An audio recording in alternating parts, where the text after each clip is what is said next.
Valentine's weekend ని target చేస్తూ youth కోసం వచ్చిన latest cinema couple friendly. Santosh Sobhan, Manasa Varanasi జంటగా నటించిన ఈ చిత్రం ఆడియన్స్ ని ఆకట్టుకుందా? ఈ ఫ్రెండ్లీ జర్నీ ఎంతవరకు సక్సెస్ అయిందో పూర్తి రివ్యూలో చూద్దాం.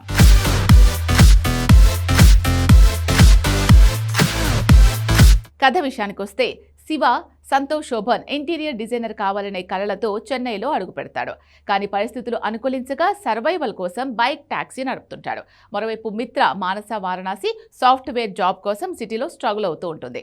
ఆర్థిక ఇబ్బందుల వల్ల వీరిద్దరూ తప్పనిసరి పరిస్థితుల్లో ఒకే రూమ్లో ఉండాల్సి వస్తుంది. వేర్వేరు గమ్యాలున్న వీరి ప్రయాణం ప్రేమగా ఎలా మారింది?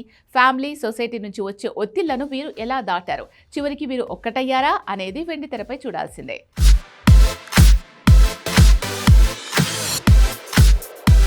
స్క్రీన్ ప్లే విషయానికి వస్తే సినిమాకి మెయిన్ పిల్లర్ హీరో హీరోయిన్ల మధ్య కెమిస్ట్రీ. సంతోష్ మానస జోడీ స్క్రీన్ మీద చాలా ఫ్రెష్గా, క్యూట్గా కనిపించారు. ప్రస్తుత కాలంలో యూత్ ఫేస్ చేసే job struggles, city life, living together వంటి అంశాలను డైరెక్టర్ చాలా రియలిస్టిక్గా చూపించారు. ఫస్ట్ హాఫ్ చాలా బ్రీజీగా, ప్లెజెంట్గా సాగిపోతుంది. హీరో హీరోయిన్ల పరిచయం, వారి మధ్య వచ్చే చిన్న చిన్న గొడవలు ఆడియన్స్కి బాగా కనెక్ట్ అవుతాయి. అయితే కథ పరంగా కొత్తదనం ఆశించలేం. రెగ్యులర్ రొమాంటిక్ సినిమాలో చూపించిన పాయింట్సే ఇందులోనూ కనిపిస్తాయి. నెక్స్ట్ ఏం జరుగుతుందో ఊహించడం పెద్ద కష్టమేమీ కాదు. ఫస్ట్ హాఫ్ ఉన్నంత స్పీడ్గా సెకండ్ హాఫ్ ఉండదు. ఎమోషనల్ సీన్స్ కాస్త సాగదీసిన ఫీలింగ్ కలిగిస్తాయి. టైటిల్కి న్యాయం చేస్తూ కొన్ని బోల్డ్ సీన్స్ కూడా ఉన్నాయి. ఇవి ఫ్యామిలీ ఆడియన్స్కి కాస్త ఇబ్బంది కలిగించవచ్చు. కానీ క్లైమాక్స్ ఎపిసోడ్, హీరోయిన్ క్యారెక్టరైజేషన్ సినిమాకి మంచి వెయిట్ ఇచ్చాయి. యోగి బాబు కామెడీ అక్కడక్కడ రిలీఫ్ ఇస్తుంది. లాజిక్లు పక్కన పెట్టి ఒక క్యూట్ లవ్ స్టోరీ చూడాలి అనుకునే వారికి ఈ సినిమా మంచి చాయిస్. కొన్ని సీన్స్ మాత్రం కావాలని రాసుకున్నాడు దర్శకుడు. ఇంటర్వెల్ సీన్ దీనికి బెస్ట్ ఎగ్జాంపుల్. అప్పటి వరకు బాగానే సాగిన హీరో హీరోయిన్ రిలేషన్ మధ్య కావాలనే ఒక రిఫ్ట్ వచ్చేలా సీన్ క్రియేట్ చేశాడు. బ్రేక్ ముందు ఒక ట్విస్ట్ ఉండాలి కాబట్టి అలా రాసుకున్నాడు అనేలా ఆ సీన్ ఉంటుంది.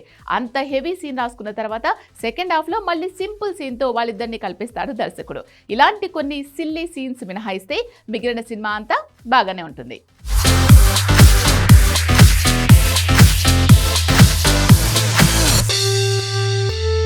నటీనటుల విషయానికి వస్తే సంతోష్ శోభన్ తన మార్క్ న్యాచురల్ యాక్టింగ్తో ఆకట్టుకున్నాడు. పక్కింటి కుర్రాడి పాత్రలో చాలా ఈజీగా ఒదిగిపోయాడు. మానస వారణాసి కేవలం గ్లామర్కే పరిమితం కాకుండా నటనతోనూ మెప్పించింది. ఆమె స్క్రీన్ ప్రెజెన్స్ చాలా బాగుంది. యోగి బాబు తన స్టైల్ కామెడీతో నవ్వించే ప్రయత్నం చేశాడు. ఇక టెక్నికల్ టీం విషయానికి వస్తే ఆదిత్య రవీంద్రన్ అందించిన మ్యూజిక్ సినిమాకి పెద్ద ప్లస్. బ్యాక్గ్రౌండ్ స్కోర్ సీన్లలోని ఎమోషన్ని బాగా ఎలివేట్ చేసింది. దినేష్ సినిమాటోగ్రఫీ చెన్నై అందాలను కలర్ఫుల్గా చూపించింది.